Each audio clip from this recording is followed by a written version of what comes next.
नितिन गडकरी जी सालों से एथेनॉल को भारत का भविष्य बता रहे हैं और पेट्रोल में 20% एथेनॉल मिलाया भी जा रहा है। साथ ही अब डीजल में आइसोब्यूटेनॉल भी मिलाया जाएगा और आगे उम्मीद है कि 100% पेट्रोल के बजाय हम एथेनॉल ही यूज करें।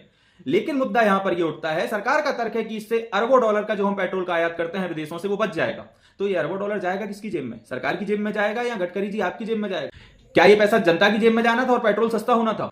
और एथेनॉल की ऊर्जा क्षमता बहुत कम होती है जिससे वाहनों का माइलेज कम हो जाता है और ज्यादा दूरी तय करने के लिए आपको ज्यादा से ज्यादा पैसा पे करना पड़ रहा है क्योंकि वाहन एवरेज बहुत कम दे रहा है। और जब एथेनॉल के लिए नीति बनाई जा रही थी तो गडकरी जी ने अपने ही बेटों को कंपनियां खुलवा दी, ऐसे भी उन पर आरोप है। और अभी जो पेट्रोल में एथेनॉल मिलाया जा रहा है उसका अधिकतर उत्पादन तो गडकरी जी के सुपुत्रों की कंपनियों में हो रहा है जो उन्होंने बहुत पहले ही खोल रखी है। हालांकि गडकरी जी इन दावों को राजनीतिक बताते आए हैं और इस बात से इंकार करते हैं कि नहीं भाई, मेरा कोई परिजन इससे पैसा नहीं कमा रहा। और बात सिर्फ पैसे की नहीं है, पर्यावरण की भी है।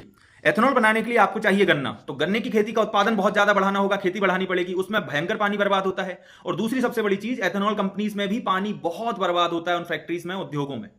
तो क्या हम देश का थोड़ा पैसा बचाने के लिए, सरकारों की जेब भरने के लिए देश का पूरा भूजल खत्म कर देंगे? इस देश में आज भी एक बहुत बड़ी आबादी ऐसी है जिसे शुद्ध पीने का पानी नहीं मिलता और वो लोग 10-10, 20-20 किलोमीटर दूर से 20-20, 30-30 लीटर पानी अपने सिर पर रखकर लेकर आते हैं। तो सबसे बड़ा सवाल यह है कि एथेनॉल के नाम पर जो नीति बनाई गई है उससे जो प्रॉफिट हो रहा है उसका मलाईदार हिस्सा आकर किसके खाते में जा रहा है? किसान के खाते में जा रहा है क्या? नहीं।